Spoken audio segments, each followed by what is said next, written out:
Bạn có bao giờ tự hỏi, một công trình sinh ra ở Việt Nam lại có thể khiến cả thế giới sốc visual đến mức người ta đi làm nhái nó không? Hôm nay chúng ta sẽ nói về cầu vàng, hay cái tên quốc tế mà dân mạng toàn cầu hay gọi là Golden Bridge, một trong những công trình du lịch được chia sẻ nhiều nhất trên mạng xã hội trong vài năm gần đây. Và câu chuyện đằng sau nó còn thú vị hơn cái ảnh check-in bạn hay thấy trên Facebook rất nhiều. Trước tiên, hãy nói về việc nó ra đời như thế nào. Cầu vàng tọa lạc tại khu du lịch Bà Nà Hills, thành phố Đà Nẵng, ở độ cao khoảng 1.400 m so với mực nước biển. Được khánh thành vào tháng 6 năm 2018, cây cầu dài 150 m uốn lượn giữa mây trời như một dải lụa vàng đung đưa. Nhưng điểm làm nó nổi tiếng không phải là màu vàng, không phải là độ cao, mà là đôi bàn tay đá khổng lồ đang đỡ lấy cây cầu phía dưới. Thiết kế này do công ty TA Landscape Architecture thực hiện, một đơn vị kiến trúc cảnh quan của người Việt Nam, và ý tưởng gốc là hình ảnh bàn tay của thần linh đang nâng đỡ con người. Nói thật, lúc mới thi công xong, không ít người còn hoài nghi. Nhiều người bảo trông như cảnh phim fantasy, không giống thực tế, kiểu như Hollywood dựng cảnh hơn là công trình thật. Nhưng khi những bức ảnh đầu tiên lan lên mạng, phản ứng của thế giới lại hoàn toàn khác. Mọi người không tin đây là thật. Từ báo lớn như CNN, BBC, National Geographic cho đến các trang tin du lịch khắp nơi đồng loạt đăng bài, gọi đây là một trong những cây cầu đẹp nhất thế giới. Và từ đó, Bà Nà Hills chính thức trở thành điểm du lịch mà ai đến Việt Nam cũng muốn ghé qua ít nhất một lần. Hãy để tôi kể cho bạn nghe về con số, vì nó thực sự ấn tượng. Trước khi cầu vàng ra đời, Bà Nà Hills đã là một điểm du lịch khá nổi tiếng ở Đà Nẵng nhờ hệ thống cáp treo và khu vui chơi tổng hợp. Nhưng sau năm 2018, lượng khách tăng vọt theo cấp số nhân, và Đà Nẵng nói chung trở thành một trong những điểm đến được tìm kiếm nhiều nhất của du khách quốc tế tại Đông Nam á. Tính đến đầu năm 2026, cầu vàng vẫn duy trì vị trí trong top các công trình kiến trúc du lịch được tag và chia sẻ nhiều nhất toàn cầu trên các nền tảng mạng xã hội. Không phải tháp Eiffel mới nhất, không phải cầu Sydney Harbour, mà là một cây cầu ở Việt Nam trên đôi bàn tay đá giữa mây. Và rồi, thế giới bắt đầu làm nhái. Đây là phần thú vị nhất của câu chuyện hôm nay. Sau khi hình ảnh cầu vàng viral, chỉ trong vòng vài năm, hàng loạt quốc gia và địa phương bắt đầu xây dựng các công trình được, lấy cảm hứng mạnh mẽ từ thiết kế đôi bàn tay này. Trung Quốc là nơi xuất hiện nhiều bản nhái nhất và nhanh nhất.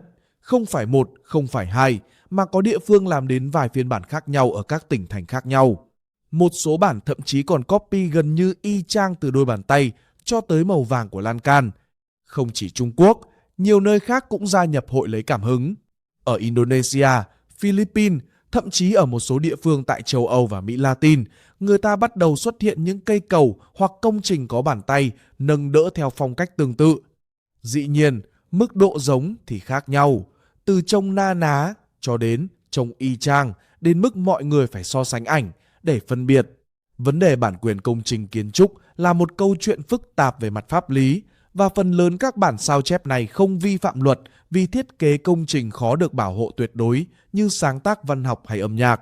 Nhưng về mặt đạo đức sáng tạo, cộng đồng kiến trúc sư và giới du lịch quốc tế đã lên tiếng khá nhiều, và mọi người đều biết công trình gốc ở đâu. Bây giờ hãy nói thêm một chút về phần kỹ thuật, vì cái cầu này không chỉ đẹp, nó còn được làm khá thông minh. Đôi bàn tay mà bạn thấy trong ảnh thực ra không phải đá thật, mà được làm từ thép và lưới thép, sau đó phủ một lớp bê tông giả đá để tạo cảm giác cổ kính, rêu phong. Kỹ thuật này khá phổ biến trong thiết kế công viên giải trí và resort cao cấp. Nhưng điểm khéo léo ở đây là màu sắc và kết cấu bề mặt được xử lý rất tốt đến mức trong ảnh nhìn cực kỳ chân thực. Cây cầu phải chịu được điều kiện thời tiết khắc nghiệt, ở độ cao hơn 1.400 m, bao gồm sương mù dày đặc, gió lớn và mưa nhiều tháng trong năm, nên kết cấu thực tế phức tạp hơn những gì nhìn thấy bên ngoài rất nhiều. Một điều ít người biết là cầu vàng cũng góp phần đặt ra một xu hướng mới trong ngành du lịch, gọi là landmark kiến trúc gây sốc thị giác. Trước đó, các công trình du lịch thường được thiết kế theo hướng hòa hợp với thiên nhiên hoặc mang tính truyền thống địa phương. Nhưng cầu vàng chứng minh rằng một thiết kế táo bạo, phi thực tế, thậm chí trông không có thật lại có sức hút truyền thông khổng lồ trong kỷ nguyên mạng xã hội. Nhiều đơn vị phát triển resort và khu du lịch ở Đông Nam Á sau này đã học theo triết lý này, tạo ra những yếu tố wow moment để du khách chụp ảnh và chia sẻ. Nói nôm na, cầu vàng đã dạy thế giới làm du lịch thời mạng xã hội theo cách của người Việt. Quay lại câu hỏi, tại sao đôi bàn tay lại có sức mạnh lan truyền khủng khiếp đến vậy? Các chuyên gia tâm lý học hình ảnh và truyền thông cho rằng thiết kế này chạm vào một loạt các yếu tố kích thích cảm xúc cùng lúc. Thứ nhất, sự tương phản về kích thước, bàn tay khổng lồ và con người nhỏ bé, kích hoạt cảm giác choáng ngợp và kỳ diệu. Thứ hai, ý tượng được nâng đỡ, mang tính biểu tượng rất mạnh, gợi lên sự an toàn, được chăm sóc, giống như hình ảnh thần thánh hay cha mẹ bảo bọc con cái, những ngôn ngữ hình ảnh mang tính phổ quát văn hóa. Thứ ba, khung cảnh sương mù mây trời phía sau tạo ra yếu tố huyền ảo, khiến bức ảnh trông như ảnh ghép nhưng lại là thật. Sự phi lý có thật luôn có sức hút đặc biệt với con người. Điều đáng tự hào là thiết kế này không phải sao chép từ đâu, nó thực sự là ý tưởng gốc của người Việt Nam. Trong khi một số công trình nổi tiếng của Việt Nam được xây dựng dựa trên phong cách hoặc công nghệ học từ nước ngoài, Cầu Vàng lại là một câu chuyện ngược lại hoàn toàn. Đội ngũ thiết kế người Việt đã tạo ra một biểu tượng đủ mạnh để cả thế giới muốn sao chép, và điều đó không phải chuyện nhỏ trong ngành kiến trúc và du lịch toàn cầu. Thực tế, các giải thưởng và sự công nhận quốc tế đã liên tục đến với công trình này trong nhiều năm sau đó, khẳng định giá trị sáng tạo thực sự của nó. Không ít người hỏi, sau khi có quá nhiều bản sao, Cầu Vàng có còn giữ được sức hút không? Câu trả lời khá thú vị, thực ra là có và còn vững hơn trước. Tính đến đầu năm 2026, Bana Hills vẫn là một trong những điểm đến hàng đầu của Đà Nẵng, và Đà Nẵng vẫn là một trong những thành phố du lịch chủ lực của Việt Nam. Đặc biệt, sau giai đoạn phục hồi du lịch hậu đại dịch, lượng khách quốc tế đến Đà Nẵng trong năm 2024 và 2025 đã lập kỷ lục mới, và Cầu Vàng vẫn là điểm check-in không thể bỏ qua trong hầu hết hành trình. Cũng cần nhắc thêm rằng, Cầu Vàng không phải đứng một mình mà được bao bọc bởi toàn bộ hệ sinh thái của Bana Hills.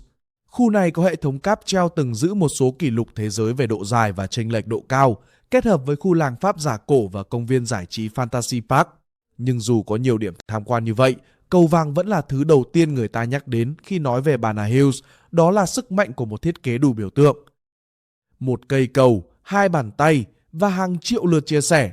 Trong kỷ nguyên mạng xã hội, đó chính là công thức của thành công du lịch. Và câu chuyện về Cầu Vàng còn dạy chúng ta một điều nữa, có lẽ quan trọng hơn cả. Đôi khi, sự sáng tạo táo bạo, dám làm khác, dám đặt đôi bàn tay thần kỳ vào giữa mây trời, thay vì đi theo lối mòn mới là thứ để lại dấu ấn thật sự. Trong khi nhiều quốc gia có ngân sách du lịch khổng lồ, Cầu Vàng chứng minh rằng ý tưởng đúng chỗ đúng lúc có thể vượt qua mọi giới hạn ngân sách. Và quan trọng hơn, khi cả thế giới xếp hàng đi sao chép bạn, thì đó không phải là nỗi lo, mà là bằng chứng của sự dẫn đầu. Nếu bạn thấy video này thú vị, hãy nhấn like và chia sẻ cho bạn bè, đặc biệt là những ai chưa biết câu chuyện thật sự đằng sau cái câu nổi tiếng này. Đừng quên đăng ký để không bỏ lỡ những khám phá thú vị tiếp theo về con người, văn hóa và những điều thú vị ngay chính trên đất Việt Nam. Hẹn gặp lại các bạn ở video sau.